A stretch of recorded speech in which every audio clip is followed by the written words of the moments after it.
بسم اللہ الرحمن الرحیم۔ السلام علیکم۔ شیطان کی پیدائش کیسے ہوئی؟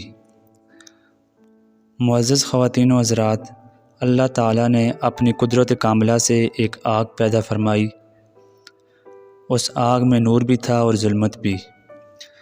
اللہ تعالیٰ نے نور سے فرشتوں کو پیدا کیا اور آگ سے جنات کو، باقی دھوئیں سے شیطان وغیرہ کو پیدا فرمایا۔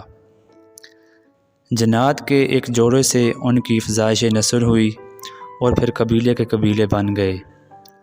حضرت کعب اخبار رضی اللہ تعالی عنہ فرماتے ہیں کہ جب ان جنات اور شیاطین کی تعداد سینکڑوں ہو گئی تو انہوں نے زمین پر فتنہ اور فساد پھیلانا شروع کر دیا، تو اللہ تعالیٰ نے ان کی اصلاح کے لیے ایک نبی کو بھیجا۔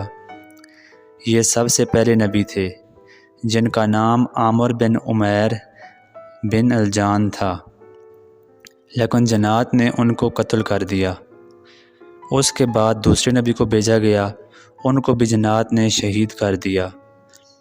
اس طرح لگاتار 800 نبی جنات میں مبعوث کیے گئے اور تمام کے تمام ان کے ہاتھوں شہید ہوئے۔ یہ 800 نبی 800 سال میں بھیجے گئے، یعنی ہر سال اللہ تعالیٰ نے ایک ایک نبی کو مبعوث فرمایا، لیکن جنات کی سرکشی اور بدکرداری کا خاتمہ نہ ہو سکا۔ 800 سال کی لمبی مدت میں جب شیطان کی سرکشی اور بدکرداری سے باز نہ آئے تو اللہ تعالیٰ نے پہلے آسمان پر رہنے والے جنات کو زمین پر رہنے والے جنات کے قتل عام کے لیے بھیجا اور اس لشکر کا امیر ابلیس کو بنایا۔ چنانچہ ابلیس کے لشکر نے جنات کا قتل عام شروع کر دیا۔ زمین پر رہنے والے جنات بھاگ کر ایک مقام پر پناہ گزین ہوئے، لیکن وہاں آگ آ کر ان کو جلا گئی۔ اس طرح زمین پر ابلیس اور اس کی فوج آباد ہو گئی۔ ابلیس نے اس مرتبہ اللہ تعالیٰ کی اس قدر عبادت کی کہ اس سے پہلے شاید کبھی نہ کی تھی۔ اب ابلیس کا مسکن زمین ہو گیا اور یہاں اس نے اللہ تعالیٰ کی اس قدر عبادت کی کہ زمین کا کوئی گوشہ ایسا نہ چھوڑا جہاں اس نے سجدہ نہ کیا ہو۔ اس کی یہ عبادت اور ریاضت دیکھ کر فرشتے حیرت میں پڑ گئے، اور پھر فرشتوں کی سفارش پر اللہ تعالیٰ نے ابلیس کو آسمان پر بلا کر اسے فرشتوں میں شامل کر دیا۔ پھر رضوان علیہ السلام کی سفارش پر جنت میں بھی ابلیس کا داخلہ ہو گیا۔ ابلیس کے ہاتھوں زمین پر جنات کے قتل عام کے بعد کچھ جنات روپوشی کی وجہ سے بچ گئے اور دھیرے دھیرے پھر ان کی تعداد میں اضافہ ہونے لگا، یہاں تک کہ یہ پھر سینکڑوں کی تعداد میں ہو گئے، اور وہی فتنہ اور فساد شروع کر دیا۔ فرشتے اور ابلیس جنات کے ان حالات سے باخبر تھے۔ ابلیس نے اللہ تعالیٰ سے عرض کیا کہ مجھے ایک دفعہ پھر سے زمین پر جانے کی اجازت دے دی جائے۔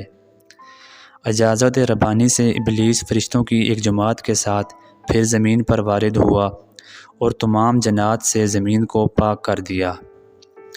اس کے بعد دھیرے دھیرے شیطان کو اس بات پر فخر محسوس ہونے لگا کہ اس کے زمین سے جنات کا خاتمہ کر دیا ہے، اور پھر فخر بڑھتے بڑھتے غرور اور تکبر بن گیا، اور ابلیس اپنی ہستی کو مافوق الفطرت سمجھنے لگا۔ اللہ تعالیٰ عالم الغیب ہے، ادھر ابلیس کے دل میں یہ خیال آیا۔ ادھر اللہ تعالیٰ نے فرشتوں سے فرمایا، میں مٹی سے ایک آدمی پیدا کرنے والا ہوں، جب اس میں روح پڑ جائے تو تم اس کو سجدہ کرنا۔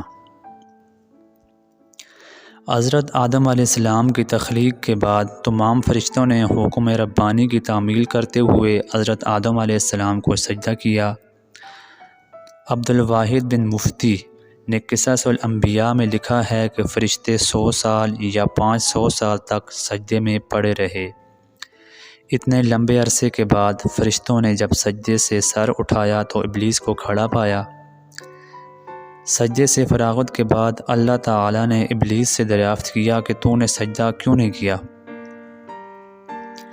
شیطان نے جواب دیا، مجھے تو نے آگ سے پیدا فرمایا ہے اور آدم کو مٹی سے، بھلا افضل بھی کبھی کمتر کو سجدہ کرتا ہے؟ اب شیطان دنیا میں پہلا شخص تھا جس نے حکم ربانی کی خلاف ورزی کی تھی، اس لیے تمام فرشتوں کی اس پر لعنت ہوئی، اور اس پاداش جرم میں اللہ تعالیٰ نے اس کو راندہ درگار کر دیا۔ ابلیس کا اصل نام عزازیل تھا، مگر نافرمانی کی وجہ سے اس کا نام ابلیس کر دیا گیا۔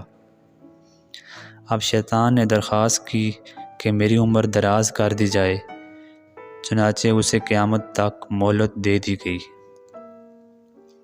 اگر آپ کو ہماری یہ ویڈیو پسند آئے تو ویڈیو کو لائک کریں اور ہمارے چینل کو سبسکرائب کریں۔